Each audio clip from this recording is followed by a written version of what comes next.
I think is driving or finishing up driving wherever he's going. And we're gonna do a little chat about building wealth as we do. So welcome everyone. Hello, Jesus Live there. I'm going to turn this down. I don't think you guys will be able to hear Soup on stereo. That's the only thing. So it's fine. I'm going to take this, move it there. We're gonna shrink this sucker, make that small, go away. And so, morning everyone.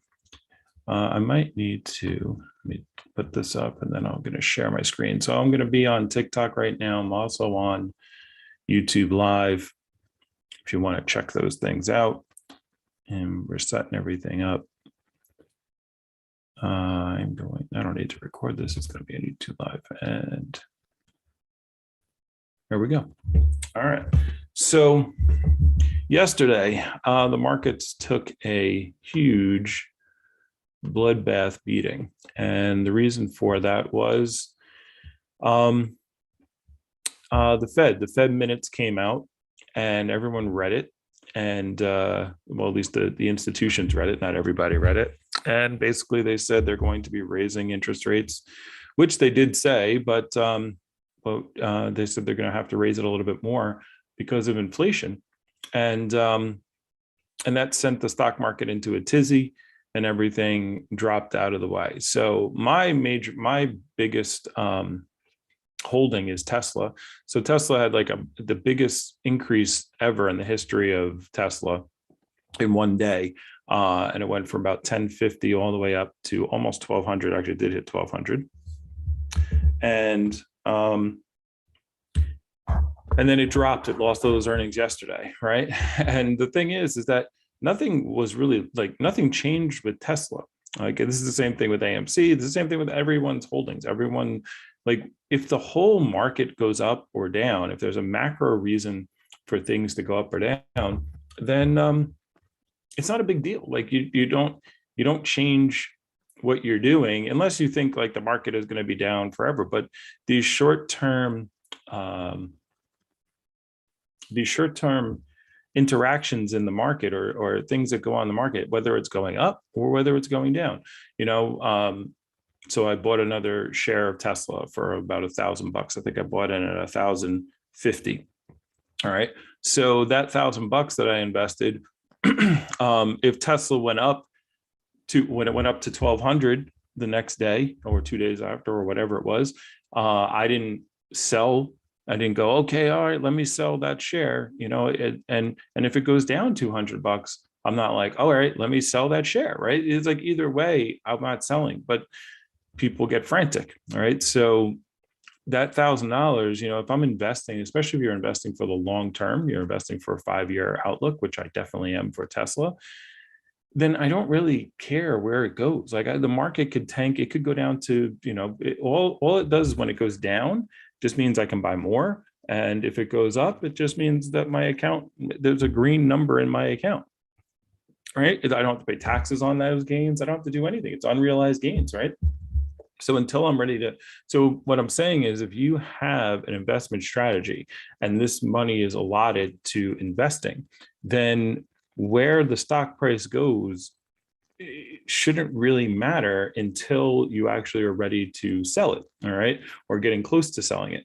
Or if something fundamentally is changing with, now, if I thought, hey, the economy is going to be down for the next 5 years, and in 5 years we're going to be like Greece, where there's hyperinflation going on, then maybe I would sell out of my position on a macro scale. But I don't really think because the Fed is raising interest rates that we're going to turn into Greece. All right. So the money is still there. Yep. That's what people, it's when you look at the numbers and you look at the market going up and down, like if you took 200, I was talking to a friend of mine, we were talking about AMC and he invested it and it was like $28 and then it went down to $23, 2 days later, right? Yesterday.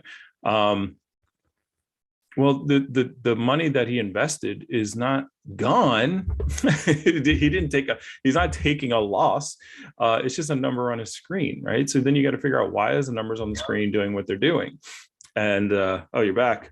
So yeah, so the numbers on the screen are doing what they're doing, and you figure out why, and then you say, okay, is it a reason or not that's interrupting my or changing my analysis? And no, nothing changed.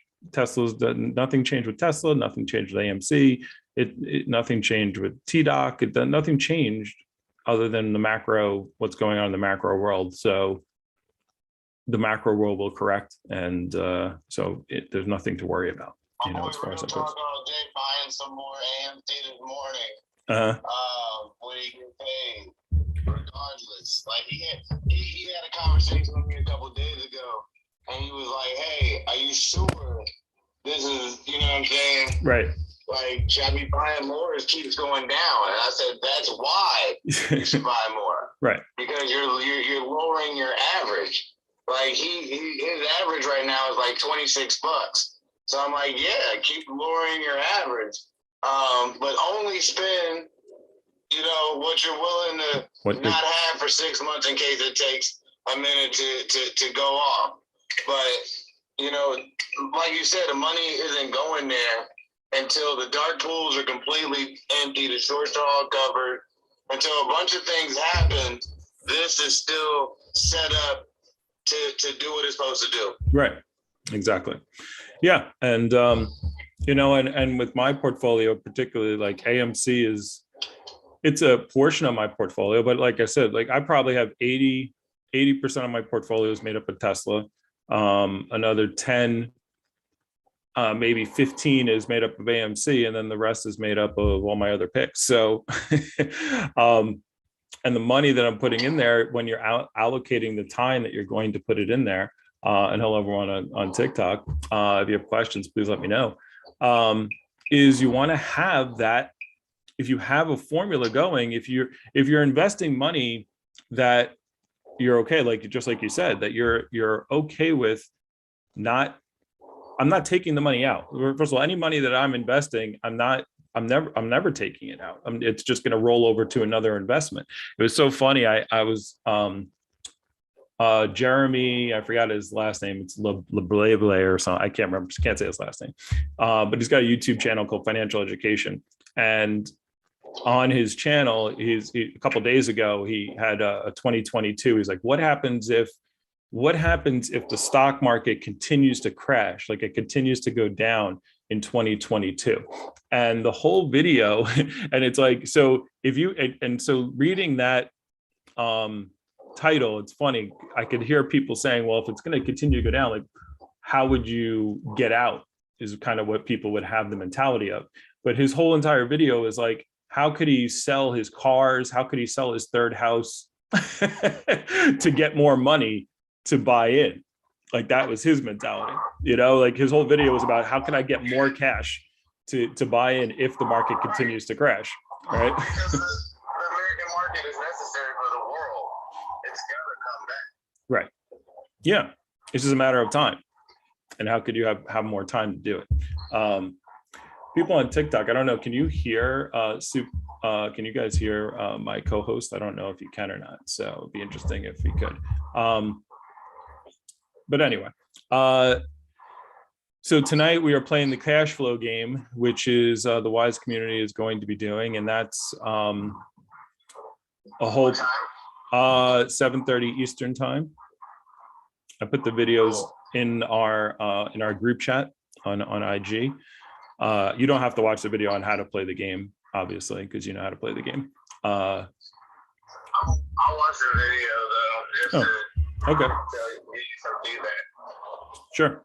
So what that game again is teaching, and what we're teaching, at the Wise community, and what I have as far as the what I'm working on with right now is is making the videos to explain your how to budget your money and money management. Is your money management should continue to have a small percentage, 10%, or as much as you possibly can invest, because it depends on what your goals are.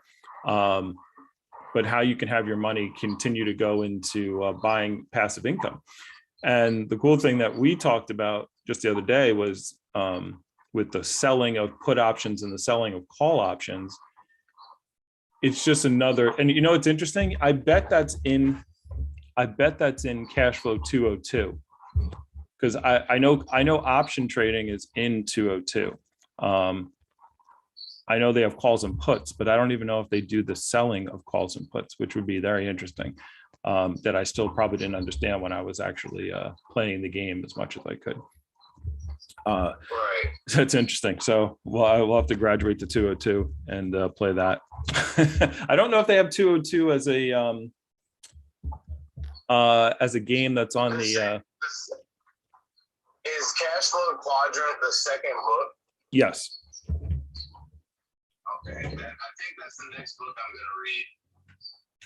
Well, you can get that book on the Wise Community Books and Merch section. I actually am going to be putting actual merch in there too. You said I could buy it through Audible on there as well, right? Yeah, you can buy it Audible. You can buy it on Kindle. You can buy a bunch of it. Yeah. So yeah, Cash Flow Quadrant is really good. It's a great part 2 to Rich Dad Poor Dad. Like I said, my favorite one is Guide to Investing, which is the third one, which tells you how to build a business or how to analyze businesses. But the Cash Flow Quadrant, you know, really helps you understand a little bit on how. I mean, he touches upon it in Rich Dad Poor Dad, but the Cash Flow Quadrant really talks about just the different psychology of looking at money from a B and an I side, a business person and an investor side, versus looking at money from an employee or a self-employed side. And the super rich are all on the right side of the quadrant, you know? So that's where you want to be. Your goal is, how fast can I get to the right side of the quadrant? As, the right side of the, you know, it's basically 4 quadrants for those who don't know. E stands for employee, S stands for self-employed, B stands for business owner, big business owner, and I stands for investor. And so I definitely think the I side, then investor side, of where you're actually making your money make you more money. The faster you get there, the better. You know? And it's a different way of looking at money, because you look at the tax laws are written like the biggest expense that we have is taxes, you know, and the people who pay the less taxes, you know, it's funny, like, just like, you know, like Donald Trump, when he was going for his first time being elected, you know, Hillary went after him and was like, you know, well, you don't pay any taxes. You paid 0 in taxes. And his response was, well, it's because I'm really smart. I read his book, Art of the Deal. Right. And the funny thing is, like, we say he didn't pay any taxes, right? But when you write things off and defer taxes, it's still technically paying taxes. You're just deciding where that tax money is going.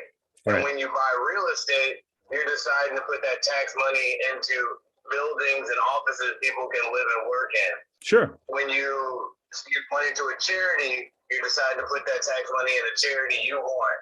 When you give money to, you know, when you put this money that you're supposed to be paying in taxes in different places, it's just like you become the person that decides where your tax money is going.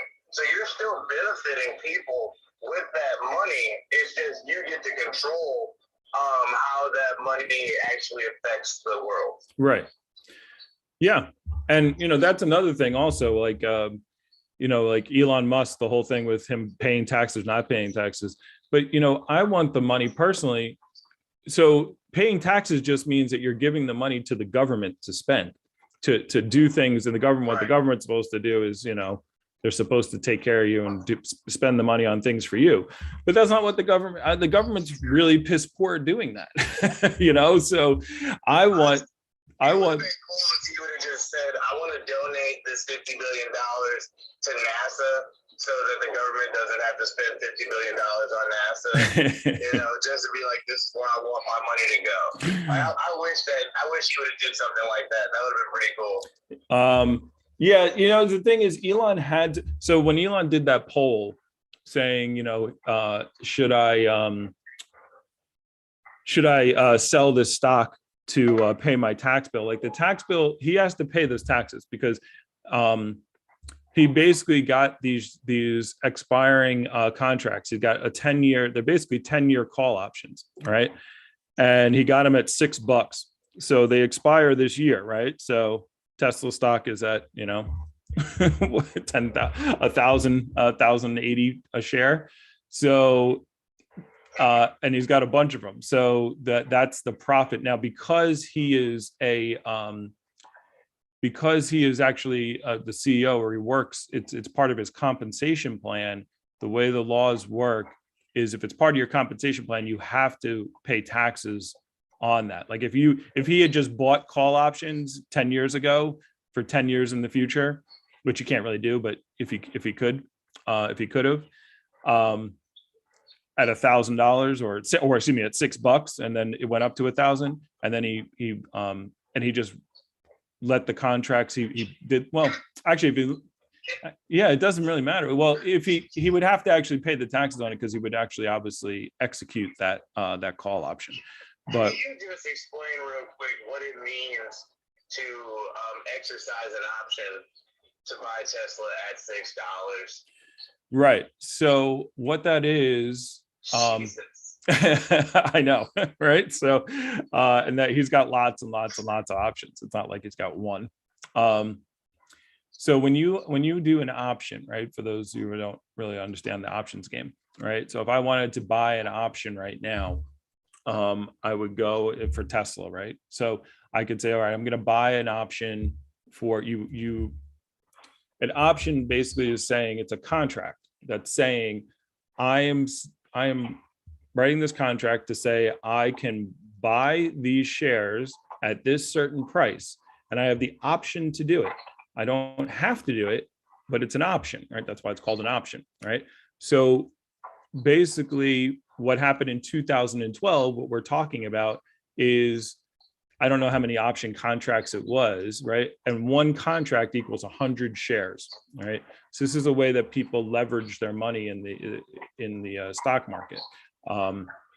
They basically, instead of saying, okay, I'm going to buy 100 shares of XYZ stock at this price, I'm going to instead, at a cheaper price, buy an option, have an option contract to buy 100 shares at this price at some point in the future. I got AMC lovers in the house. We'll get to it. It was like 15,000 shares. 15,000 options, because he got 1.2 million shares from the options he exercised. Okay, that's a lot. So, yeah, so Elon's must have been like 12,000 options. Right. So what Elon did, instead of taking a salary, and this is again going back to what we're talking about with the EI part of it, right? So the someone who is on the E and the S side of the quadrant, right? They would look at money and they would say, okay, I want to be a CEO of a company. I want to move up in my company because they're an employee mindset. I'm going to move up in this company so I can become the CEO, right? And if I become the CEO, then I'll have a really high income because I'll have earned income. I'll have a high salary. Well, wealthy people don't want high salaries, right? So Elon was like, I don't want a salary. He takes $1 salary. He's been taking $1 salary since he became the CEO, since he started the company, right? So he's like, I don't want a high salary. So what he did instead is he said, I'll take all my compensation in contracts, right? In options and in Tesla stock. That's what he took as a salary. He bet on himself, and he understood debt. And what'd you say? I said he understood debt and how to use debt in his advantage. Well, yeah. Well, if you're on the E and the S side, if you're on the left side of the quadrant, you look at debt as a bad thing. The B and the I side look at debt as a good thing, right? It's completely opposite how they look at money. right? And this is what you were training in the cash flow game, right? Is to look at things completely different. But so that's what Elon did basically. And so now now he's got to pay the taxes on it. So now he could have very easily. See, the thing is that people don't understand is that Elon is not doing these things. We talked about giving money to people where it's going to use it best. Like, I don't mind giving money to Elon because he's going to use it in a way that's going to benefit humanity. You know, I wish that I could say the same thing about the U.S. government, but it's not how it works. Oh, I was going somewhere with that. I forgot what I was going to say now. Paying the taxes, benefiting humanity. Right. Well, the reason why people get, yeah, okay. Actually, let me play this message real quick while you're going to be right back. Beloved, let's hear your message. What are your thoughts about investing in life insurance as a means of wealth management? I personally think it's a great idea. You can use definitely the value of your life insurance. A lot of people do that also, again, to avoid taxes, right? Or the amount of taxes you can do it into your life insurance plans. So yeah, like these. So what my community about is, the Wise community is about, and I don't dive much into life insurance, which is why I'm not going to spend a lot of topic on there, because it's not my area of expertise. But that's what the goal is, not personally to say, here's what you should do. The goal is to change your mindset to say, okay, how should I be doing it? You know, looking at the money, it's like, if I sold this, where is it going to go? A lot of people, like, especially like I said, we just had some messages about AMC. You know, let's say AMC does go to the moon. Let's say AMC goes up to, I'm planning on getting out around $25,000 a share would be my top. I'm not hanging around for 100,000 to, you know, this 500,000 a share. That's not my it's not my goal. People might be mad about that. The highest Did you say 10,000 a share? 25,000 would be my max. 25? Yeah, I'm not holding all of my shares until then. I have a strategy of selling out. It's fun. I have a strategy of selling out before then, but I will have my last share. I will sell around 25,000. So that's awesome. Yeah.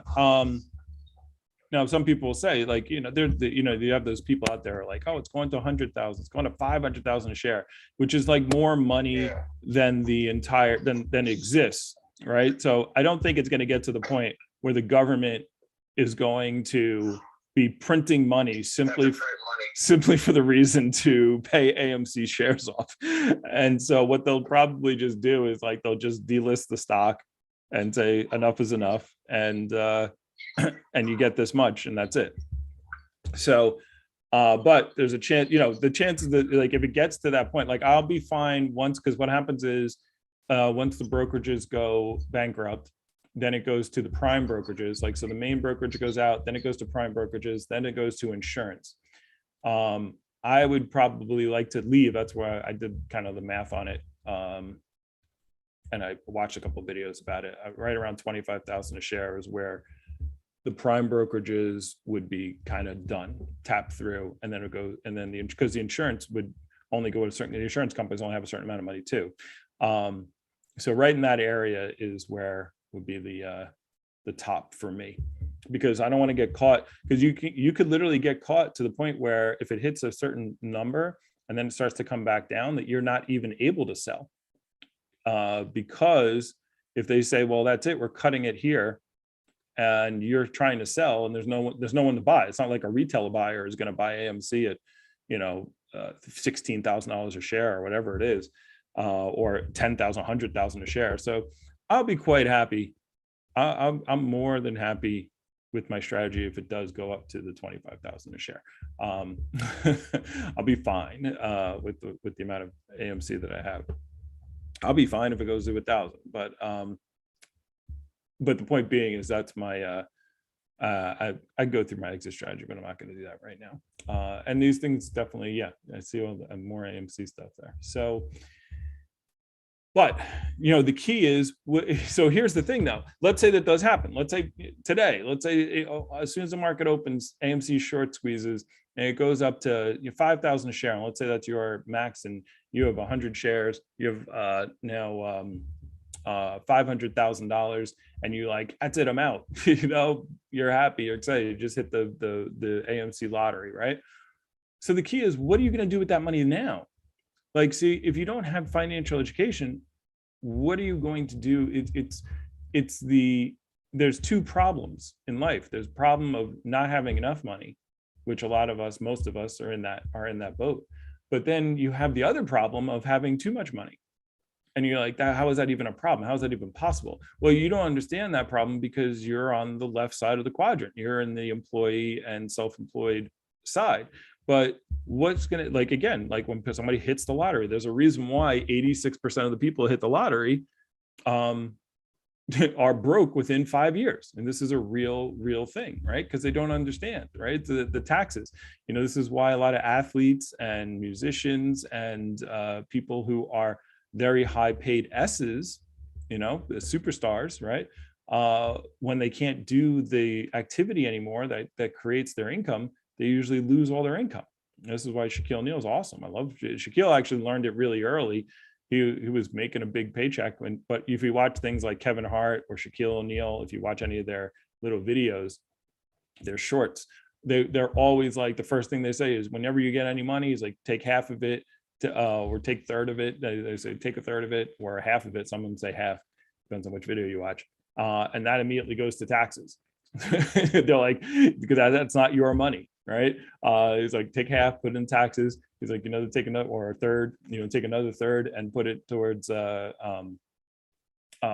expenses that you got to do, and then the last third or the other half is what goes to you. And most people do not have that kind of because they've never had a windfall of money before. They don't understand that concept. And if you don't, the great thing about, like, for example, the money that I'm setting up my my mini course of to show you how to money manage. When you have a funnel system, when you have the system in place, it doesn't matter how much money you put into the system. You already, whether it's a little bit of money or whether it's a lot of money. I actually just ordered the book again because I gave mine to a friend. It's T. Harv Eker. It's called The Millionaire Mindset. And one of the things he talks about in that book, he's like, if you go to, if you had a child and you took them to an ice cream shop, and they had an ice cream cone of an ice cream cone, one scoop, right? And the child doesn't really understand how to manage it. You're paying, they're happy, they're licking the ice cream, but they're only licking one side, right? And then as soon as you finally walk out of the shop, they lick a little too hard, and it falls off the cone, the scoop falls off the cone onto the floor, right?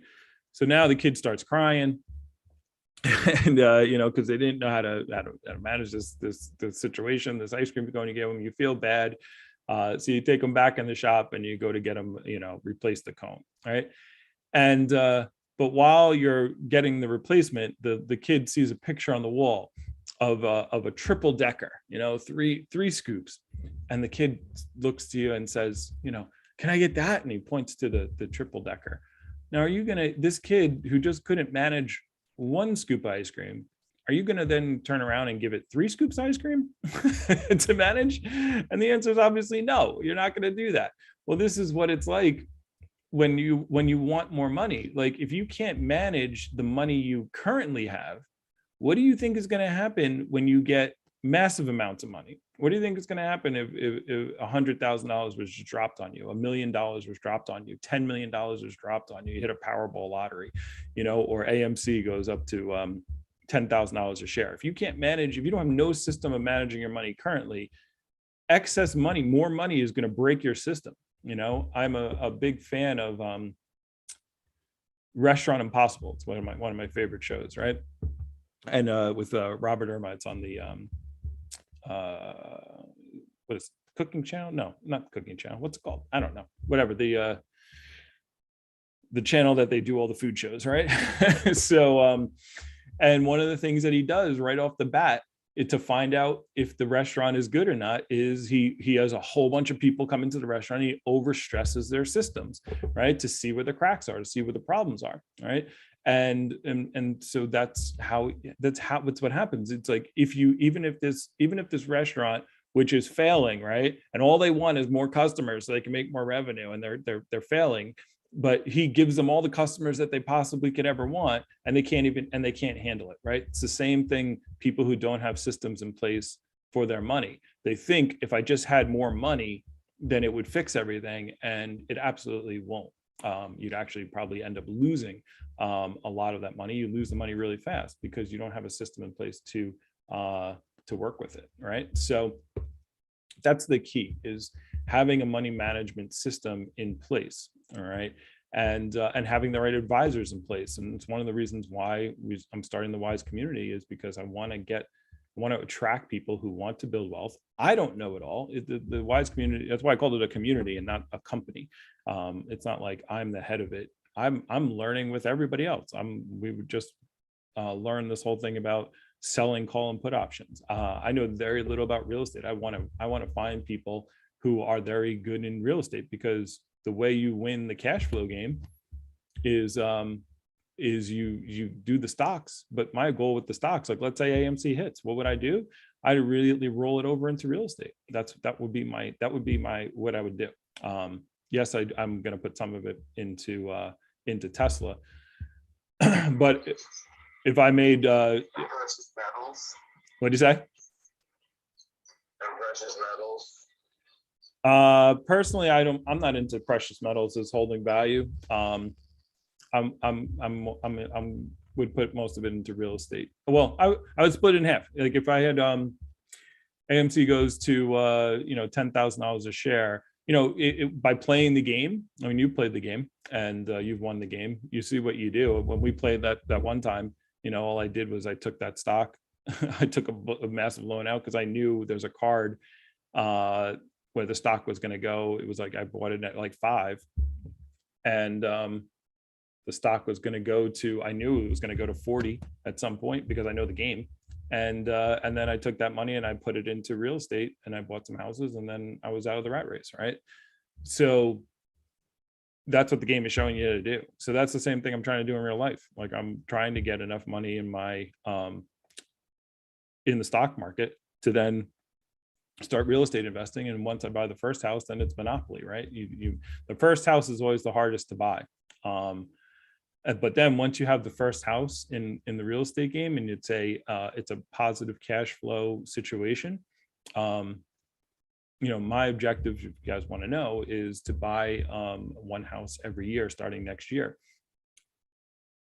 So, and then after 10 years, sell half of those houses, pay down the mortgages on the other half of those houses. With that, these are revenue generating houses with a positive cash flow and a rent out system in place, where I would be doing a lease option for those people, and then paying half of those houses down. And then hey Charlie, I'm sorry, I didn't want to bring you up on the live because I'm already doing a show with Super High here on stereo. We're on stereo right now. We're on TikTok, and we're also on YouTube at this moment.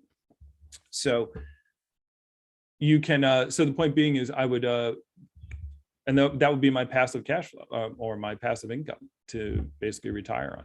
Like I'm not trying to be like an Elon Musk, or I don't need, my long-term goal, my dream, playing the game, from the cash flow game. By the way, if you want to play the cash flow game with us and you want to understand a little bit more what I'm talking about, you can join the Wise community. Check out thewisecommunity.com, and there's different levels. So there's a $5 level, a $20 level, and a $50 level, and you'll see the different benefits and whatnot.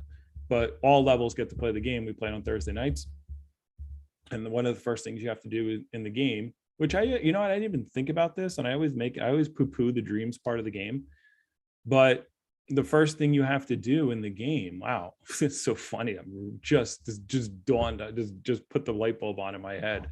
So funny. Is the first thing you do in the game is you have to pick your dream, right? You have to pick the dream on the outside of the game, right? And I'm so focused on getting out of the rat race that I never put a lot of things to the dreams. But now that I'm understanding this whole concept a lot better, you have to pick your dream. So my dream would be to have the WISE community, have turn that into the WISE Foundation, and to teach. People are going to go to school, high school students. I would love to have high school students have classes. WISE stands for Wealth Inspired Student Education. And I would love to have a foundation that teaches students wealth management, how to do this from an early age. I wish I had gotten Rich Dad Poor Dad when I was in high school. I think that's a book that every single person should read, or The Richest Man in Babylon. I have these books. I got these books right here. I mean, these are on my desk, ready to go, reading all the time. With my highlighted notes and all that kind of jazz. Same thing with. So as I do my course, this little book here, highly recommend it. It's called The Richest Man in Babylon. You can get these books on my website if you want to help out my channel, which is on thewisecommunity.com. I only put books up there that I highly recommend, that I've read several times. And these, as I did in my video yesterday, my TikTok video yesterday, it's like, or was it yesterday? Yeah. Is that the government is not going to teach you these things. Like you are in charge of your own financial education, right? Like, why would the government teach you this stuff? The goal of the government is to make, to generate tax revenue, right? And the people they tax the most are the E's and the S's, the employees and the self-employed people, the people on the left side of the quadrant, right? Like Amazon, Google, Tesla, they don't pay any taxes, right? They're not paying taxes, right? And they're doing it legally. It's not like they're doing any. Now they can do other things. Like Elon's even said this. He's even said, he could do tax shelters in the Cayman Islands and do offshore accounts. I mean, he's got whatchamacallit, factories in China. He's just building one in Germany. He could probably do a bunch of stuff to hide his money and not have to pay taxes.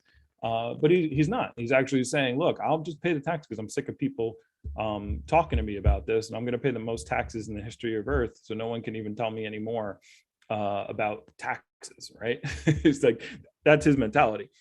But if he wanted to, he could probably get away with not paying taxes as well, because the rules are designed for the business owners and the investors, because the business owners and the investors buy the politicians, right? This is what they do. Their goal is to, because they're studying money. Right. So what do? They have, I want to say PACs. They want they make campaign contributions, which AKA bribes, and they understand the concepts of, even right now, like, look what happened with I was reading yesterday while me and Soup were doing a show, the new tax codes, right? And everyone's making fun of and even I was, of the new tax codes about, stolen property. You have to claim stolen property on your taxes, or illegal activities that you do. They came up with new rules about this. But one of the things that I saw when I was reading through and looking at those is they also said the deduction for food, for meals and entertainment is now 100% until January 2023, right? So if you don't know this already, when you are self-employed, or you have an LLC, or you have if you have a business, right, you have tax write-offs, right? So normally what happens, might as well explain this, why you want to have a business, right? Any business. When you get paid as a employee, right? How do they pay you, right? They say, how much time did you spend here working here? Okay, we work 40 hours a week. All right, what are you worth? Who determines your worth? They do, right? They say you're worth $15 an hour to us, $12 an hour to us, $16, $20, whatever it is, $100,000 a year to us, right? So the employer tells you when you're going to work. They tell you what your hours are going to be, and they also tell you what you're worth, right? And then you get your money. And then what happens? You get to spend that money? No, of course not. Then the government comes in and takes their money first, right? And you never even see it. And they take about, they're taking 30%. So if you work 5 days a week, basically Monday and Tuesday, you work for the government. That's basically how it goes, right? So, so they take their money out first, and even though you might get upset about it, you go, because the money never hits your bank account, you're okay with it. Like you just deal with it. This is the same thing I say when I tell people you should save not save 10%, 10% of your money needs to be invested. And they're like, well, I'm living paycheck to paycheck, I can't do that. I'm like, well, you're lying. Like, you're simply lying. You can do it. It's just not a priority to you. Because the government takes 2/3 of your check and you get along just fine without that. If you had an emergency, something happened, you would find a way to get it. So it's not the matter that you can't do it, it's a matter of that you won't do it. All right. So until investing becomes that important to you, 10%, 15%, 20%. Now, again, even if you have to start at 1%, fine. But that investing money, though, the money that gets invested should never, ever, ever be used for anything other than to make you more money. That's the way you escape the rat race. You go to the B and the I side. You want to become a business owner or investor. So I know I just went down a tangent that I didn't want to go down to. I was going, okay, so let me go back. Soup, hopefully you're still there and you're just muted. Back to, I know there's so many tangents I go down. So where was I going? Oh, the education system. So the education system is not going to be changed. It's why it's your job to figure it out, because they are teaching you how to become a good E and an S. And if you become a good E and S employee or self-employed, we're going to tax you the most, and you're generating the money for the government. For us, it's another form of slavery, basically, but they're just paying you for it. All right. And this is why. So anyway, I forgot. I don't remember where I was. So you can take deductions, right? So that's your employee. Your hours, your wage, times it out. You have your money, and then the government comes in and takes 30% of that, and then you get what's left. Kind of, sort of. But that's not really what you get, because you have to drive back and forth to work every day, right? So that's called that comes out of your pocket. That's money you wouldn't have spent, but it comes out of your pocket. If you're a waiter, you have to buy a white shirt and a black tie. You have to buy that out of the money that your money, you pay for that, So the point being is, you have business expenses, you have employee expenses, but it comes out of your money, your paycheck. So now, after you pay your employee expenses, things that you have to buy, then after that, then there's the money left is what you get to decide upon. So you're getting a smaller portion. When you're an actual business owner, you determine when you're going to work, right? You determine your worth, or the marketplace determines your worth, right? And then you get your profits. This is why yesterday on my Instagram, I posted profits are better than wages, right?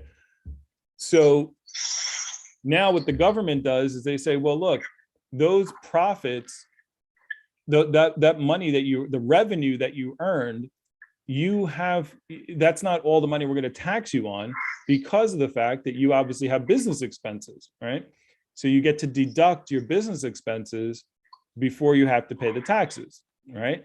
And so the goal of Amazon and Google and big businesses is to not, they don't want a lot of money. Like the E and the S side says, I want to have a high paying job, right? And on the other side they say, I don't want to earn anything. Like Elon says, I'll take $1 salary, right? It's a different way of looking at it. They don't want a high paying job because they understand these concepts, right? So what happens is, so now they get to deduct all your things, right? So instead of owning a car, now the car becomes a business expense, right? And that car payment that you're paying out of your money on the left side of the quadrant, on the right side of the quadrant, that car becomes a deduction. It's owned by the business, right?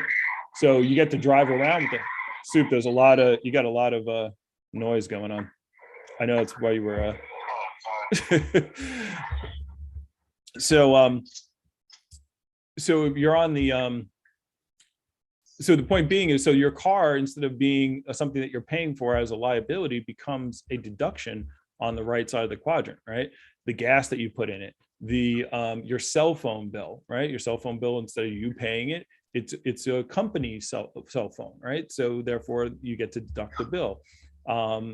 Your the laptop I'm using right now, your internet bill, like they all the things become tax deductions, right? So now the goal is to get your deductions, so you're using all the same stuff, you're getting all the same benefits of the things that you're doing, but it counts as, so you get to control it, but you don't have to own it, right? So people on the right side of the quadrant, they're not interested in owning a lot of things. They're interested in controlling a lot of things, right? That's why they have 6 or 7 levels. Like they have an LLC that owns another business, that owns another LLC, that owns shares in their company, right? Like they're like 5 or 6 levels away from their investments, right? Because they understand, again, these concepts. They don't want to have ownership of stuff.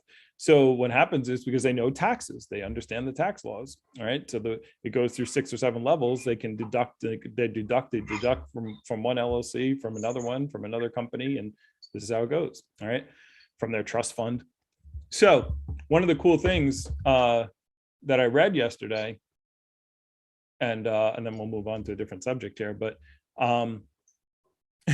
is so one of the things that I used to teach this to people, to students, why it's better to be self-employed than be a 1099 versus a W-2. And Soup, you had said something about 1099 W-2, or maybe it wasn't you. I'm trying to remember. I watched the video where they talked about those things. I mean, I do 1099 and I'll never go back. Yeah. For all the reasons that with everything you were just saying about writing off your car, writing off your phone bill, writing off your gas. Like, I'm getting ready to get 4 brand new tires on my car. I'm writing them all off. Right. Because I use my car as my job. And I'll never go back to a W-2. As I'd your rather be homeless than ever go back to a W-2. right. I Yeah. would. Because at least when I'm homeless, it would force me to figure out a way to think to get out of it. Right. I just don't ever want to work for another person again. It's insane when you find out that they're paying taxes on you before they pay you, which means they can't pay you what you're actually worth, and then you still have to pay taxes. Right. Like, it's insane. To kind of speak about, and by the way, I just looked at the all the people listening, so I just wanted to shout them out, by the way. So I'm Dave, Edwin, Go for it. I see him, Loops, Nor was here a second ago, so Chocolate, Afro Excellence, thanks for joining us. People on Twitter, I've seen you coming in and out. I mean, not on Twitter, on TikTok. Thank you very much for hanging out for a little bit. Open, by the way. Oh, did it? So here, I got to get to the end of this point. So one of the things that you could do as a business owner is you were allowed to deduct meals and entertainment. I used to love teaching this to students because they were just like, this is ridiculous. So I would say anytime you, meals and entertainment. Yeah, it's a category that you can deduct. So because you have to take clients to the Yankees game, right? You have to go on golf trips, to woo your clients, right? So these are business deductions. Again, the golden rule: those that have the gold make the rules. So the people with the gold say, well, these are business expenses. Let's make them business expenses. And then they have the politicians go and write the laws to allow that to happen, right? So. And they're like, why should it be a business expense? And they're like, well, let me take you out for a round of golf and lunch and pay for it. Oh yeah. That's how they go and they buy. So when they go and buy like $50,000 plates for a campaign contribution, right? That counts as a business expense. Yep. So here's the thing. $50,000 plates. Now that's an investment. You're right. Selling $50,000 plates. Holy shit. That's how they get campaign contributions. And so just look at that circle, right? So the politician says, hey, it's $50,000 to have a seat, to come to our campaign thing. All the corporations come in there and buy those $50,000. Then they take half, because meals and entertainment counts as it was basically what the law was, is I said, look, every time you eat food or every time you go out, to a show or whatever, it's not really, we know every single time it's not really all business. But so just to make it easy, you're able to count half. That's what it was. So you keep your bill. So you just go on a lot of dinners, right? You just go as many as you can. So it was a 50%, meals and entertainment was a 50% deduction. However, if you look at the new IRS tax law, until January of 2023, meals and entertainment can be deducted 100%. So while everyone was laughing, so while everyone was laughing at the illegal drugs and the stolen property, I spotted that while I was looking at the IRS code. So these laws are written for the rich, and so now you can get upset about that, or you could be on the right side of the quadrant and take advantage of it. That's the point. It's the point of financial education. I would get upset. Well, you can get mad about the sun coming up in the east every single day, but that's a bad class. As Jim Rohn would say, I wouldn't sign up for that. I wouldn't sign up for that course. Well, it's not right. It shouldn't be that way. Okay, well, that's a lot of energy being wasted. If you don't want it to be that way, then become wealthy, and then you can change it. You could buy your own politicians and change the laws. I made two AMC this morning. What'd you say? I made two AMC this morning. Oh, nice. Well, let's see. I don't refer to anything in the American dollar anymore. It's all AMC to me. All right. Well, the stock market is open. AMC is at 23, went up a little bit, and we closed at 22 yesterday. Tesla is at 1081, and then some other stuff, which I'm not going to go through. Oh, Rivian though is at $89 now. Was that good or bad? It's good. Well, I mean, it's not good. It's good for me because I have a shorted. So remember, Rivian was at $170 a share about 3 weeks ago when it was going up and up and up like nuts. And even at 89, it's still too high, but I wouldn't start shorting it right now at 89. Oh yeah, I was talking to Leonard about this, but I didn't talk to you about this. There's this video that I posted on the newsletter. It's called, actually for the YouTube people, what is it called? It's by Joe Justice, who is, if you type into YouTube Tesla 1000X, you'll find the video, and it's him laughing, right? And it's called Former Tesla Employee, Tesla Stock Will Be Worth $1 million per share, right? By Joe Justice, interview of Joe Justice.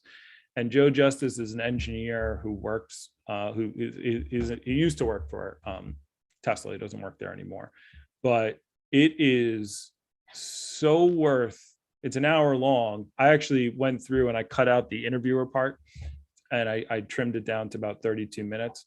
It is amazing. Like to understand what Tesla's actual manufacturing lead is and how long it takes car companies to make changes. Like he was talking about, with a regular car company like GM, like, when they finally, like, I remember when Nissan, this was many years back. Well, of course it's many years back because they haven't made another change yet. I remember when they changed the body types of like the Nissan Altima and the Maxima, and they made the new body type. And he basically said It takes about, when you're getting a brand new kind of like car like that, when they make major changes, he's like, that car, that design was conceived of 14 years in the past. It takes 14 years for major overhaul change to happen, for a car. And he goes through the reasons why, and it's just so inefficient. It's so bad and inefficient.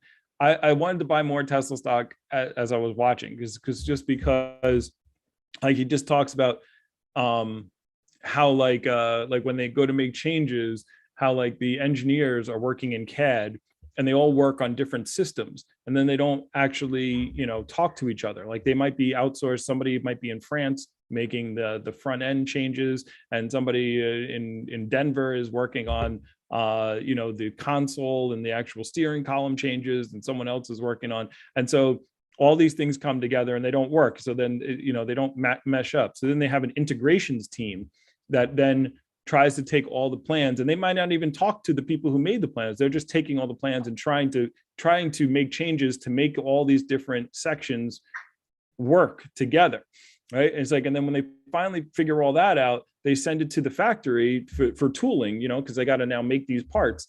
And the factory people are like, yeah, this is made by engineers who have never worked in a factory. You can't make this part. Like, it doesn't work like that. Like this doesn't work. This doesn't work. All these things that they try to do, they just don't work. So now they have to send that back to integrations, and then they have to go back to engineering.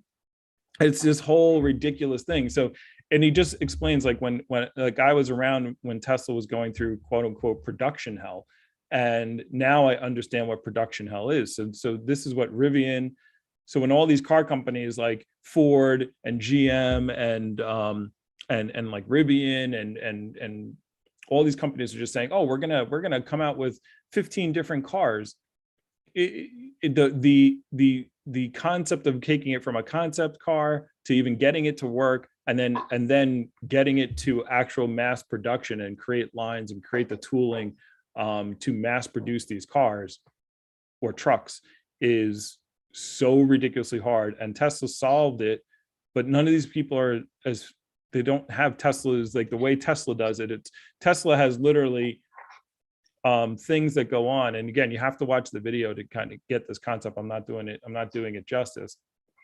But literally they have ideas that go into concept cars and that are tested and then are literally put into their cars within 3 to 4 hours.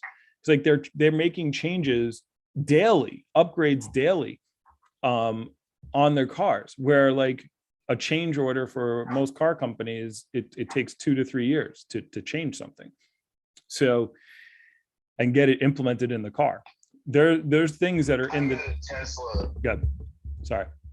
What? I met a Tesla owner 2 days ago doing Lyft. I was taking to the airport. Right. And one thing that, like, back in the day, you used to hear, truck guys, they know everything about a vehicle. It's so weird to talk to Tesla owners because they know everything about their vehicle. Like, I mean, it's like the level of knowledge they have on their vehicle and the company. Because it's like, he said once he bought the car, he didn't understand how something like this could exist and nowhere else be producing anything like it because of how remarkable it is. And I told him I wanted to get a Model Y, and he was like, you won't be able to get one of those until like September. And I'm like, what? How do you know? You own one. Why are you up on, you know what I'm saying? Like that, Right. That's not information you know when you already own the vehicle. You know what I'm saying? Like, he was very, like, people that buy Teslas, they go all in. And he said he went all in because, A, the vehicle is the most amazing toy he's ever owned. Right. And B, the company is just unbelievable in everything they do. He said that the customer service is just insane. Like, if he had, like, they want to know all the problems. They want to know it immediately, and they want to take care of it. And I'm like, damn, that's pretty awesome. Yeah. It's Tesla. It's funny. There's these people like I remember because when I was working there in 2018, I'm trying to share my screen here for a second. Yeah. So what I'm on YouTube, I'm on TikTok and I'm on YouTube Live all at the same time. So let me share this. So one of the things that was when we were Model 3 in 2018, it was crazy. Like I was pulled off of the solar. I was in the solar division, that I was pulled off of solar to go and work in the car section. I would literally, they would literally have they couldn't even sell the cars. You wouldn't get your car at the store. Like the store was so filled with people that because everyone was trying to get in before the end of the year because there was a tax credit that was going away, and so at the end of the quarter. So what happened is my job, people would come in, they bring their paperwork and whatnot, and the cars weren't there at the store. They literally had rented a parking lot, like, maybe about 3 or 4 miles away. And there was like a shuttle bus. So you would buy the car, you would go fill out the paperwork at the store, and then you would get on the shuttle bus. And then what I would do is I would teach people how to use their app and how to like on the ride over to get their car. So I'd say, take out your phones, download the Tesla app. Let me show you some basic stuff. Here's what we do, blah, blah, blah. And then I would answer questions, until we got there, and they would say like, how does charging work? How do I do this? Right. So, and then they would get there, and then there was people who was like literally the cars were being taken off of the trucks, and then like there was literally people who were volunteers because you had to put license plates on them and whatnot. And we were there, and there was people who were volunteering, not getting paid anything. They would just come. They're like, Tesla put out the word like, hey, we need help delivering cars. If you want to help, come help. And like there was people there and they would be there for 5-6 hours. Putting license plates on cars, wiping down the interior, like doing like grunt work for free. What car company could do this? What car company has a following where people would literally spend 4 or 5 hours of their day volunteering to just help deliver a car, and just so they could say, yeah, I helped. I helped in the mission. It's crazy. Yeah, no, it's pretty fucking insane. Absolutely. I'm gonna actually see what the I'm ordering a Model Y right now. I'm not actually going to order it, but I'm gonna see what the lead time is on a Model Y. Hopefully, I'll be ordering one for real by the end of this month. That's fingers crossed. There you go. Fingers I'll crossed. tell you how long it'll take you.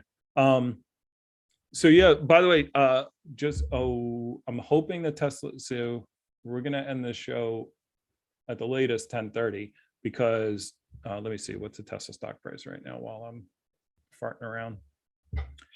$1 million.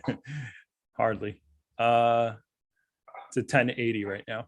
So here's what's going on with Tesla right now, and why I'm gonna my strategy is the stock went up to 1,200, right? Then it came back down because of what happened yesterday with the Fed. In about 3 weeks, in about 3 weeks, we're going to get the earnings report for Tesla. Tesla beat delivery estimates by 30,000 cars, 40,000 cars. So at $50,000 a car, right? Because the estimates on the deliveries from the analysts, if they're let's say $40,000, 40,000 cars that they did on the beat times $50,000 average per car, means that they're going to be, what is this, 1, 2, that's 200,000, that's 2 million. So they're going to be about $2 billion above the revenue estimates of what analysts thought, right? That for the quarter. So what's going to happen is all these analysts, so what moves the stock is that the analysts are going to change their numbers. They have to, right? Because the delivery numbers, so what's going to happen is the earnings are going to, so analysts are all going to change their financial numbers, which then is going to cause them to have to change their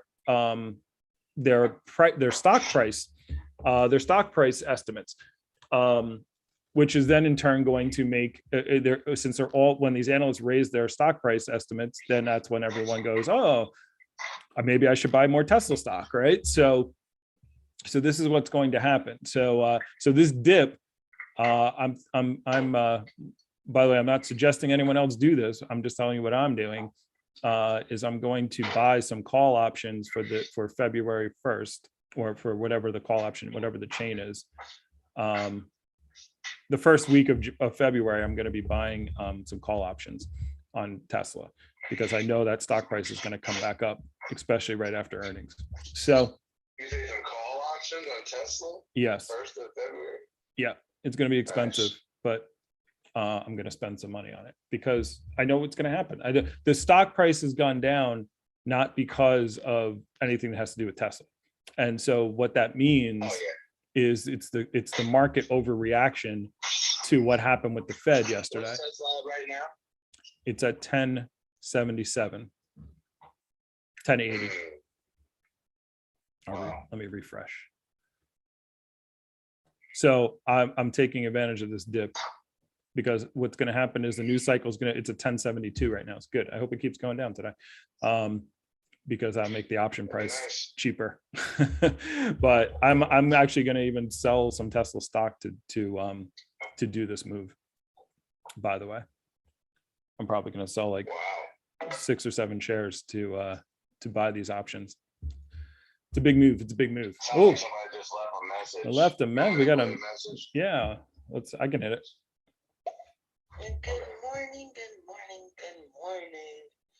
It is way too early though. I don't know if I'm gonna stay up. No, I am. I'll get up and get some coffee. How are you guys doing? Doing great, doing wonderful. That's right. You're in Vegas, so you've been on for a while. Waking Up in Vegas, is that the name of a song? Waking Up in Vegas, is that a name of a song? I don't know. I'm pretty sure it is. I don't Like know. a recent rock song. Interesting. That I don't know. Neither here nor there. So yeah, I guess well, I'll get to my Tesla stuff. This year, like Tesla at $1,000 a share is a huge discount right now. And because here's all the actually I gotta make a list. You said that when Tesla was at $700 a share. Yes. Earlier in the year. Correct. 2022, there are so many catalysts for Tesla stock. And again, in the short term, remember the stock market in the short term is a voting booth, and in the long term is a weighing machine. All right. So when there's catalysts and there's good news, the market overreacts. Like just what just happened, right? Tesla beat estimates by 30%, or by 30,000 cars, and the stock went up. You know, it had its biggest gain ever, which was biggest gain in one day ever in the history of Tesla stock. And it's already at 1,000. Well, it's really at 5,000 a share, but whatever. So knowing that, right? And then this thing happened with the Fed. So there's an overcorrection in the other direction. Okay. So what I was just talking about with the estimates, with the analysts and the estimates, those things going up. So that is going to happen again and again and again, because analysts don't understand how to analyze Tesla. Right. Put it this way. The analysts Q1 deliveries right now, Wall Street has Tesla delivering 296,000 cars for January. They just delivered 308,000 cars in January, in the first quarter of 2022. They just delivered 308,000 last quarter. Do you think they're going to get worse next quarter? No, of course not. Like, it's not going to go down. So So they're already there. It's going to go up even more. So they're going to probably change the delivery numbers with what they're estimating. But the point being is the more they keep changing, analysts have a very big impact on stock price. So the more they keep upping their stock prices and upping their estimates, because Tesla makes them do it because they keep beating them, and the analysts don't want to look like total idiots. Like this beat made them look like idiots, like they look like buffoons. All right. So it's one thing to beat an estimate by like 500 cars, 1,000 cars, by 30,000 cars. It's like, what are you doing with your job? How do you not know this? Right. That's what happens. So they're going to adjust up, but they're not going to adjust up enough, because they're going to look at other car manufacturers and say, well, they should do this much. They can't possibly do more than this. And they always do. They always go too low. So now the same situation that's going on right now is going to happen in Q2. It's going to happen in Q3. It won't happen in Q4 because, well, it will happen, but Q4 will be into 2000. You won't get the numbers until 2023. So you have 3 more delivery dates where this is going to happen this year. And also 3 more earnings reports. And not only do they underestimate on Tesla deliveries, but they also underestimate on Tesla's profits, because Tesla keeps pushing down the cost of making the cars, and therefore they make more and more profit. Generally, with other car companies, they get a margin of about 3 to 5% that they make as profit on a car. Tesla is at 28%, 29% margin that they make on their cars. It's ridiculous, right? So That's pretty ridiculous. yeah, so their profit's going to continue to go up, right? So you have all that stuff. So those every single quarter, every single earnings report is a catalyst, right? Then what else is happening? Giga Berlin and Giga Texas are coming online this year. Those are starting making cars, right? So you have those big things are catalysts. I don't know about this. I'm still like 50-50 in on this phone thing. If it's really coming out or not coming out. I've been reading about it and doing, but we'll put the Pi phone to the side. All right, for now. Did you read that it wasn't coming out? I've read both. I've read it's fake.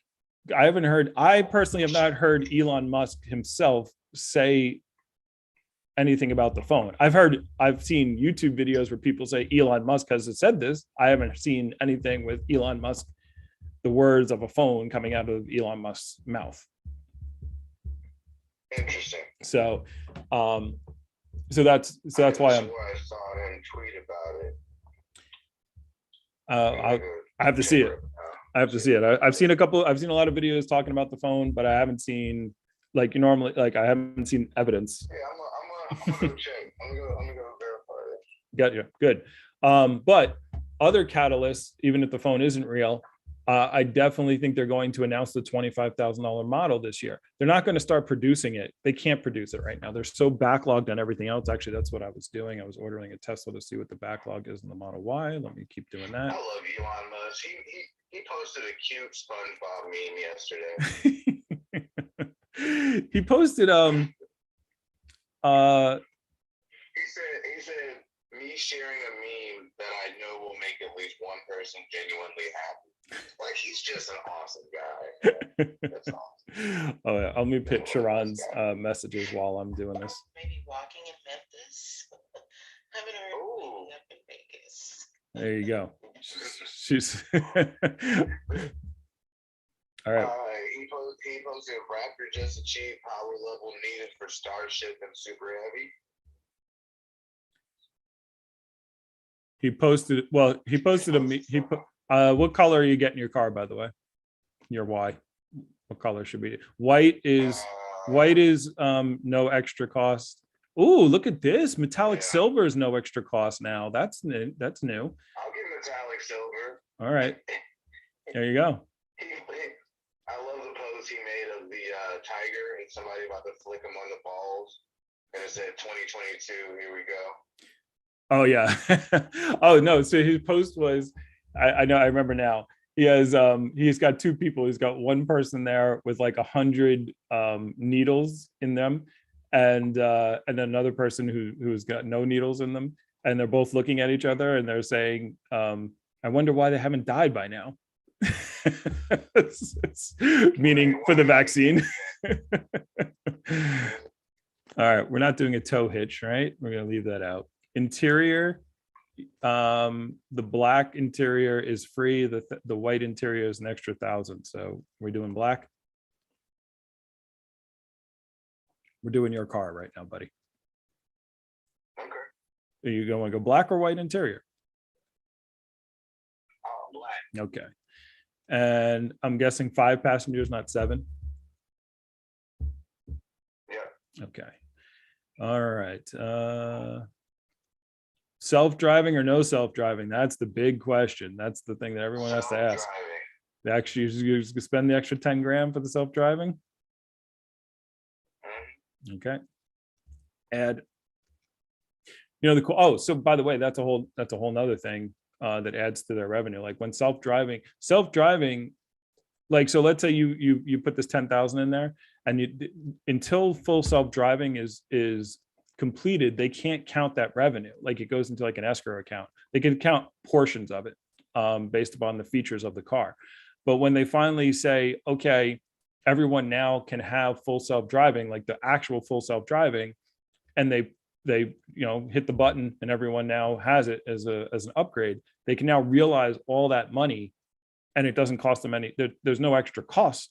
So so every car that goes out is an extra, that buys the full self-driving package is another, is just more profit. It's just profit without any expense because it's software. All right. Does it say expected? I'm looking for expected delivery date. I don't see it.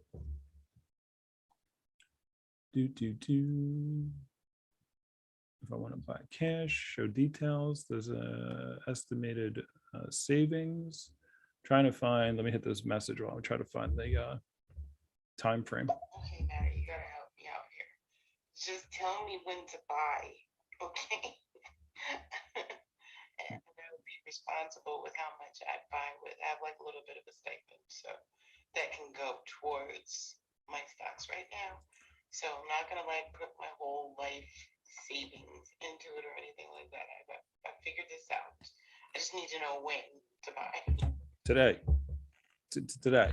Yesterday. You should have bought yesterday. But here's the thing. So all those earnings, I can't find it doesn't have estimated delivery date on here, which is really annoying. Or it's maybe because I'm not focusing as I'm trying to figure this out. But anyway, so they have all the earnings dates. Those are be positive catalysts. The $25,000 car is going to be a positive catalyst, even though they're going to probably announce it this year and it won't be like available. They're going to make it in China first, but it won't be. AMC under 22. Oh yeah. Why doesn't it have? I just went through that whole configuration and I'm just trying to figure out delivery day, delivery time frame. It doesn't even put it on here anymore. At least I can't find it.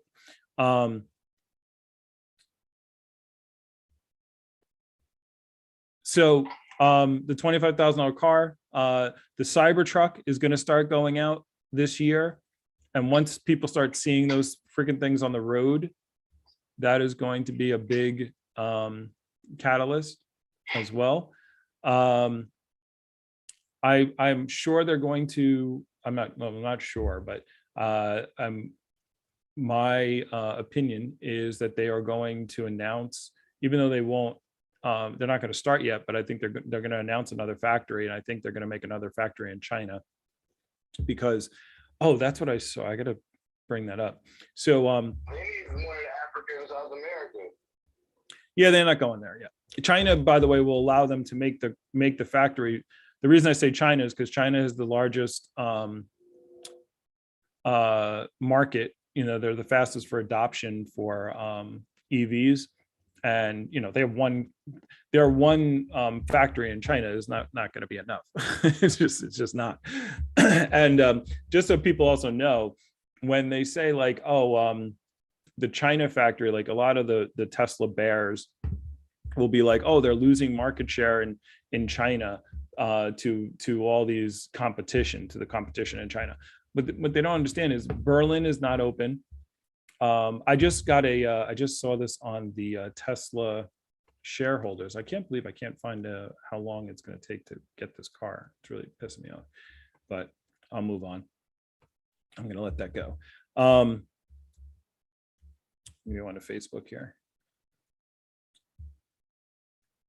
This thing in Holy moly. Tesla shareholders. I'm doing this new thing now where I eat a lemon every morning. Oh, that's really good for you. Just peel it and eat it. Oh my God. Yeah. I heard you can live off lemons. I'm on the Tesla shareholder group on my Facebook. So GM, did I say this yesterday? I think I did. GM, who's the leader, quote unquote, according to President Biden, who's the leader in EVs. Right. Do you know how many EVs they sold in Q4 of 2021? 10. Oh, you're undershooting it. 26. Double that number, buddy. 20, Wow. 26. I was close. They're the leader. They're the... Very close guess. 100 would have been a normal guess. So 1,000 sounds like they're real. So Jesus Christ. so there's a picture here in the group, and it has Mary Barra, the CEO of GM, and it says 30 EVs by 2025.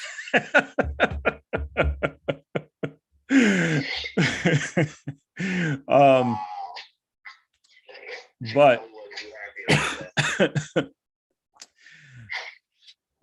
I just saw an interview with her yesterday while I was at I was on the treadmill. I want a cigar.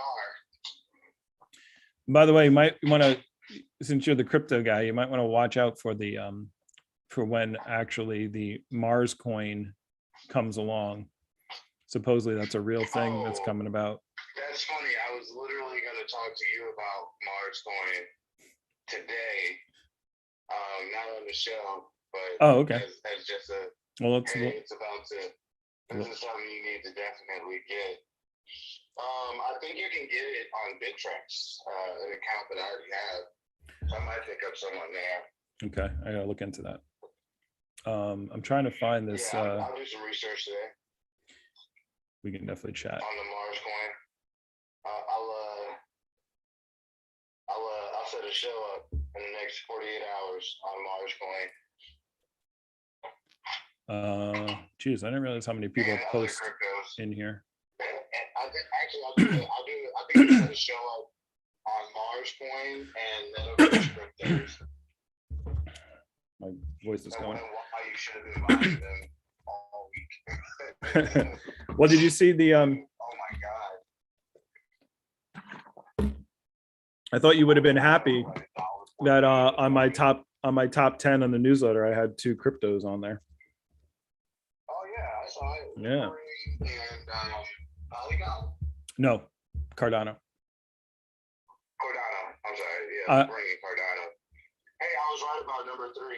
Humble. Yes, you were. Yes, you were. I'm trying to find this freaking thing, but I can't find it now. Oh yeah, here. Oh, as soon as I say I can't find it, here it is. So they posted this up December 2021. They have the percentage of every car company in England, in Great Britain, right? Motherland for our Anglo-Saxon friends. So like Ford did 33% of the market. There's everyone. Audi did 4%. Vauxhall did 4%. Nissan 4%. Toyota is at 4% of the market. BMW 2%. So these are all the cars sold in December. Guess what percentage Tesla was? I'll say like 20%. Okay, that's no. Electric vehicles, here, I'll help you out. Electric vehicles altogether were 26%. 26% were electric vehicles. Petrol vehicles, which is oil, for those of you who don't speak the Queen's tongue. It's 46%, diesel 7%, hybrid 21. So 26% of the total overall market was all electric company, was electric vehicles, all of them. Yeah. So lower that number. Man, not that much lower. It can be less than 15%. It's 9%, close. So 9%? yeah. I'm surprised. A lot of people I hear like Teslas. People are here from the UK. Here's the thing. Where is the UK?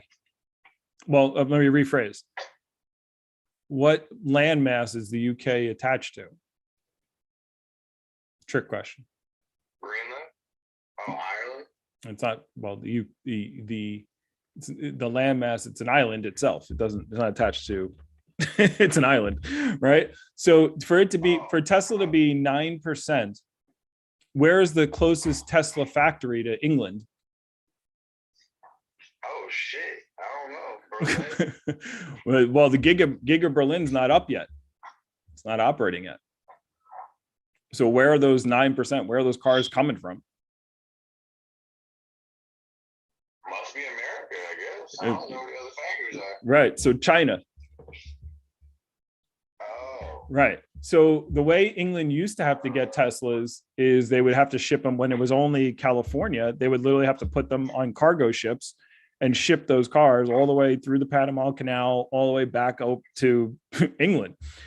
So now with China being there, this is why Tesla is not the number one EV company in China, because they're constantly shipping cars out of China because it's easier to go overland on a train, on multiple trains to get to Europe than it is to ship it by cargo ship through the Panama Canal all the way around. So once Giga, yeah, well, once Giga Berlin is operational, now all of Europe, those cars don't have to come from China. The Giga China can work on, or the Shanghai plant can just sell cars to China, and Giga Berlin. So you could see, so 9% higher than any other car company in Europe, even though the cars have to be shipped all the way from China to get there, and then on a boat. And they have no charging there. Like, I think they have a couple of superchargers. Actually, let me see. What's the supercharging network look like in Great Britain? They can probably buy charging stations, can't they? For their home. Yeah, but when people go driving for a long distance, actually, yeah, I guess in Britain, how well, I don't even know. I guess Britain, could you even? You're not driving that far. Yeah, you can't really go. Yeah. Okay. So I don't even think. I think you could probably go coast to coast on a full tank. Because Britain's like the size of Missouri, I think. It's no, I actually did this I was talking to some chaps the other day, and I superimposed. I think I superimposed it over Texas. It's about half of Texas. Really? Yeah. That's bigger than I thought. All right. Let's see what Sharon has to say. Okay, I bought some shares. Why the hell are people selling though at a loss right now? And that makes no sense. No, the institute. Remember, most of the stock market is 85% of the stock market is run by is by institutions. All right. So when we talk about people buying and selling stocks, it's very rare that people actually influence stock prices, unless it's a small cap, a very small cap stock or an OTC stock. So in order for Tesla to move at this point up or down, it's institutions that are buying in and out. Oh, that's another catalyst. Right now, Tesla has a BB plus rating on their debt.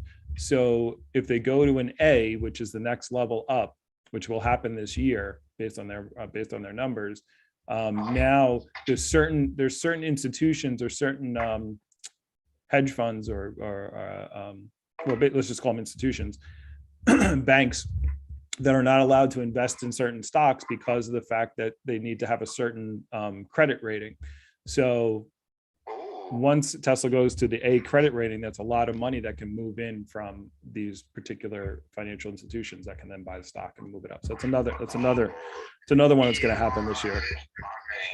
Elon Musk making me money all day long. Oh, Grinch face, what's going on? Everybody's selling all of their Bitcoin and everything else right now because they think it's a get rich quick scheme. Yeah, again, it's to disagree. It's not Bitcoin the same thing. When it's that big, it's institutions. It's institutions moving money right now. And right now, all the institutions are taking their money out because of the announcement from the Fed yesterday, or the minutes that were read from the Fed that the interest rates are going to go up. So as interest rates go, the reason why is because when interest rates are raised by the Fed to combat inflation, what that means is that the ability to make money or to get money for companies, for companies to, if the interest rates are higher, right, to do their business. Right. So therefore, that's why. So then the people then Wall Street thinks, okay, well, if they can't get money to do their things, they're not going to grow as much, and they move their money out of the stock market and out of the crypto market. That's kind of how it works. But again, it's just a short-term reaction to what happened yesterday. So it might happen, for the next couple. That's why I'm going to buy these call options for the end of the month, because I know after the earnings call, Tesla's going to announce some ridiculously giant numbers again, break all their records again, and the overreaction is going to the reaction is going to be the same as it always. Well, it's going to be. All the estimates are going to go up, and that's going to make the price of Tesla go up. So, nice. Yeah, the other day I was reading, like in 1987, the stock market took like a huge hit. So a bunch of people that stocks sold all of their stocks, and then out of savings bonds and everything else, stocks still prevail at the highest at its return over time. So anytime it like crashes, I've learned it's not a good idea at all to sell when it's low. No, no, that would be, yes, correct. Good answer. It's good answer. Yeah, people, again, it's never as, I go back to the Derek Jeter saying, it's never as bad as people think, and it's never as good as it seems. It's never as bad as it seems, so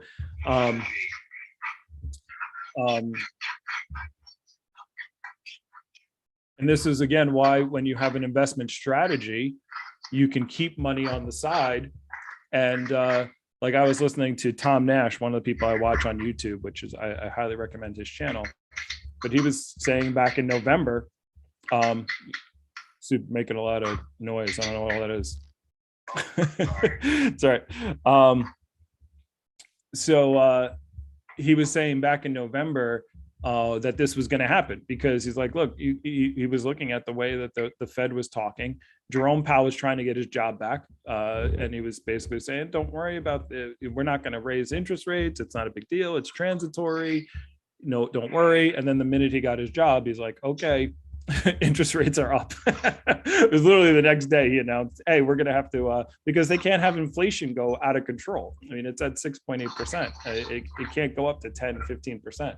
So, so as soon as he had his job secure, he's like, all right. But even then, he didn't come out and say, we're going to, raise interest rates a bunch. He said, like, we're going to raise it a couple of points, like a small amount. And then when the numbers came out yesterday from the minutes of what they actually said, they found out it's actually more than what he told the press. And that's what's caused the scare. But the scare is only, but the point being is Tom Nash was calling this back in November, and he said, look, just keep all your money on the side, like keep cash. Like right now, you shouldn't be buying anything. Hold cash, wait for the market to dip on a macro scale. This is why when you're talking about the stock market, there's so many different factors. This is why you can't like predict it, because you have something that could happen. Like there's nothing, all the stocks that dropped yesterday had nothing to do with those companies. You could be like, the companies could be doing all the right things and doing fine, and their production's great, and the company could be doing amazing, but the stock market, goes down, the stock price goes down because of something that happens in the Fed, or something might happen in the industry, or something might happen in the supply chain, something might happen like a worldwide disease, virus that comes along. So the thing is that that's why it's so hard to predict in the short run what's going to happen with stocks, because there's so many different factors that can affect the stocks. Like nothing changed from Tesla from Monday to today, but the stock market changed, right? So people who bought AMC, my buddy who bought AMC on Monday, now it went down to 20, sub 20 something, right? What Soup just said. Let me take a peek. AMC. But that had nothing to do with what AMC did or what they're going to report. AMC, by the way, I think is going to have an amazing earnings report. And if they are profitable, Adam Aarons, I always get his name wrong. Adam Aron, the CEO, said if they can do $2 billion in revenue, $2 billion in revenue in Q4, that they will show a profit. They were at 693 million back in November. So it all depends on the revenue that came in from Spider-Man, and it was their second highest grossing movie, ever. Forget pandemic, pre-pandemic, post-pandemic, whatever. So if AMC shows a profit, even if it's like $1 profit on their earnings report, that potentially could cause the squeeze, but it will definitely make the stock go up tremendously, because it'll totally ruin. And AMC's got a whole bunch of good movies coming out. Like one of the things Aaron, he's not worried about the stock price. I mean, he is, but his whole thing is, how do I make the company profitable and make the company work? And his whole thing was like, look, Corona didn't just affect AMC because people couldn't go to the movies. It affected the actual movie companies from being able to produce movies. He's like, we just haven't had movies to show. And so now that's come, with all the movies that are coming out next year, it should be a really good year for movies in general, and that obviously AMC as well. Barring the 6 million different variants of the virus that are going to come out. But I think people are kind of over it. Like I think there's this spike of Corona going on right now. I think the numbers are going to get stay high through January and maybe mid-February, and then I think they're going to drop off and trail off again. It's really bad right now. Yeah, I know. Yeah, everyone. This morning locally, our hospital is like super overloaded. Like it's insane. Yeah, but I think what's going on with this current. Also, the worst part of Omicron is that there's more kids in the hospital than since COVID began. Like the kids are actually being affected. That's the big issue right now. Right. Kids are ending up in the I hospital. I know. I took a picture of I went to the bagel store the other day. I should send this to you. And the line outside there's a child pediatric I don't know what to call it, professional medical building that's right next to the bagel store. And the line was like, they weren't open yet. The line was like 7 stores down outside, people waiting with their kids. It's crazy. Yeah, you're gonna see a lot of lawsuits. Like the parents that send their kids to school and they don't believe in it. They're not vaccinated. Their kid's not vaccinated. Right. There's already parents suing people. There's already civil lawsuits going on. Kids that got sick that because the other person's parents and kids didn't take the precautions. Like this is gonna be a wacky year when it comes to that. So what I think though is, and this is just my opinion. I don't mean to go off on a tangent. No, to stay with, no, because it's affecting AMC. So it's, this is something that's important. That's true. That's true. The thing though is, even though I think at this point, like the reaction time of people, like my sister just got it right before Christmas, and she was like, even the CDC now is like saying, like, I know my friend who's a teacher just got it, and she's like, they're saying she can go back to work in 5 days.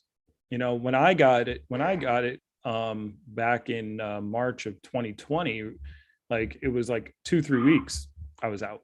Like I couldn't, I was just exhausted. Like, and my sister's already, you know, it's run through her. So this new variant, it seems to not be as, it's spreading faster. It spreads faster, but it's not doing the amount of, it's not staying in the system. It's you know, being beaten down by immune systems faster. I'm also one of the rare people, like I've been tested and I don't have any of the like actual antibodies. Mm-hmm. So like I haven't caught it yet. And they were saying like with all these variants, almost like 90 to 95% of the world has actually like been infected by COVID and then either passed it on, but they had like some type of antibodies. I still haven't, knock on wood, got it yet. Cool. Well, yeah, so I think everybody's gonna get it eventually. correct. Yeah, that's what I think too. Some variant. Yeah, I think so as well. Whichever variant you get will decide what kind of superpowers you get. When the Terrigen mists are released. Yeah, exactly. Oh, you got the Omicron, you can fly. You got the Delta, you get fucking black lasers out of blasting out your eyes. Yeah, I hope I don't get I hope I don't have the variant where I just turn into a door. That would suck. You get the variant where you can read minds. Let me hit Grinch face here. Message. I saw an interesting tactic in that book. I mentioned last night. Basically, like when you're building your portfolio, they like recommend that you try to buy as much of the S&P 500 as you can. That way, you basically get the market's return. I don't know. That just sounded kind of weird to me. Well, the S&P 500 only. Actually, I'm going to pull it up on my YouTube channel right now. Let me brag. If you only buy the S&P 500, you have a very good chance of making like a good percentage at the end of the year. But it's like, I think it's like what, 5 to 10% it raises on average every year. Mm-hmm. Probably more. No, S&P 500 is typically about 70%. You get a 7 to 8% return. It's typical. 7 to 8. Okay, so Yeah. I was close. Yeah. 5. Yeah. So that's you know, that's a smart move. I mean, I got a little bit of it. I don't have a large. I got like, I would say like maybe 1% of my portfolio, but that's because of AMC. I think after AMC, when I like have a streamlined portfolio, I'll probably have S&P 500 at like maybe 5%. Yeah.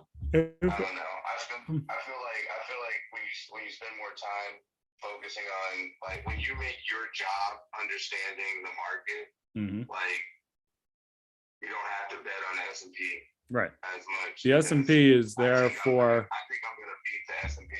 Yeah. Here's the thing that I'm worried about the S&P for the next for the long term, like 5-6 years, because the S&P is the top 500 companies, right? What the hell? Right. And so the challenge is a lot of the companies that are in the S&P right now are being disrupted. And so I think the S&P is in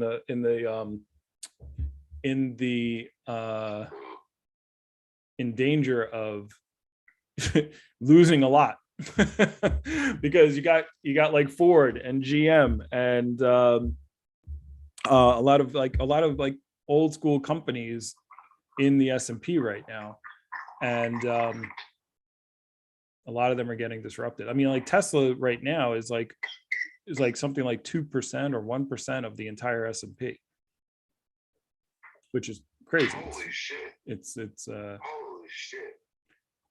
So, and it's very top heavy, but there's a lot of the bottom companies are going to get knocked out. Yeah, so I'm at 500% above the S&P. But we're going to do better than the S&P because we're going to learn how to sell call and put options and get an 18 to 22% return on our money in the stock market.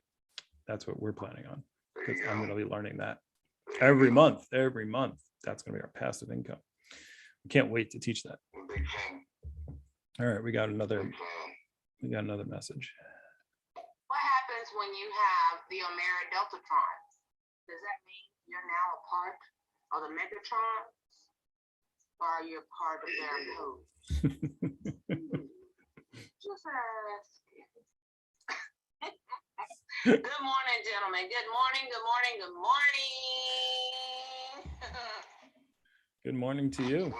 What's up? Good morning to you. Oh, hey, I'm Spec.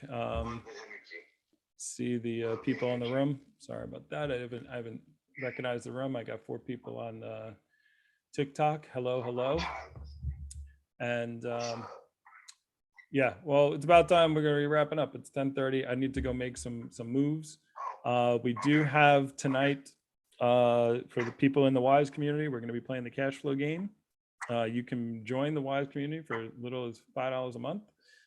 You'll get our newsletter. You can play the game with us, and you'll get priority messaging and all this stuff. And we have a lot of new things coming down the pipe so on the newsletter, I do my top 10 picks and a bunch of other stuff on there as well. Yeah. So Good to be on things early. so so this is Make It Make Sense. We've been on here since 8:30. So 2 hours is about the max that we're trying to do on here. But the markets are open. Don't That's a good number. Yeah. Don't get too crazy about the fluctuations in the short term of the market. It's again, when it's super high, as my co-host's name is, it's not going to stay there. And when it's super low, it's not going to stay there either. It's just the way it goes. We got one more message here before we take off. Well, I wish you both an amazing morning and nothing but prosperity. Lots of energy sent to you guys to just start your day and get it on and popping. Make that money, make that time, make it work with it, make it do what it do. You feel me? Hey, take today as if tomorrow don't come. Enjoy it and use it to your best advantage. Yeah, that's a great final message. Normally we get some negativity right at the end. By the way, if you go to the WISE, wisecommunity.com, you can find me out. You can find all my socials, TikTok, IG, all that stuff. You can also find Soup on there. So if you want to join the WISE community, please go through Soup. He's got an affiliate link that you can use. Hit me up in the Instagram. Oh, and then we got the new, soon to be the new queen voice of stereo, chiming in real quick before we go. Oh, snap. Maddie and Super Hyman, may you both stay spectacular. I've been sitting here for a little while enjoying your talk, sharing the information. I appreciate this. And yeah, I could do $5 a month. I'll subscribe. All right. Woo! M-Spec in There the you go. M-Spec is my new. Hit me up in the Instagram and I'll send you my affiliate link to get you started. Yeah. Yes, please go through Soup. We don't mind that at all. But that's we're building the community. We're building people's all the stuff that we're talking about. If you didn't understand something, that's the goal. The goal is not to make it super hard and talk about super in depth. Our goal is to take people who just want to learn this stuff, make it simple, make it fun, and give people. Make it make sense. Yeah. See, that's why you're the co-host. That's what I do. Got it. Oh, we got one more from M-Spec. Should I subscribe here or is there a different way on your website? So Yeah, go ahead. Send me a message at Instagram, M-Spec, and I'm gonna send you an affiliate link, and it'll get you to where you sign up. Hey, buddy, why don't you just go on IG and send her the link? Why does she got to send you a message? Oh, that that makes sense. I'll just send you the link. There you go. The link basically, just so you know, on spec, it's just going to take you to the website, but it's just so Soup gets credit. I'm all about, like, the goal of the Wise community is to build it up, teach people, get people excited about it, and then also give you guys a way to make money as well. Like, I want you to make extra income and take that extra income and then, you know, roll it over into your investing account. So if I can make a community where we can make money as well, you know, it's not just making your money make money. I want you to be able to make money as well. So it's the beginning of something great. I'm going to be running off to the gym as soon as we're done with this. I appreciate everyone for listening. I obviously appreciate my my co-host here. People on TikTok, thank you for chiming in. It looks like I got 13 likes during this chat. That's more than I ever got. Thank you very much. All right, so anything else? Final words, Soup? No, he's reconnecting. All right, make wise decisions, everyone. That's Make Sense Tuesdays and Thursdays. Check us out, and I will see the Wise community tonight at the cash flow game. Word. Oh man. Hey. A quick update. AMC at 2338. It took a nice little nosedive down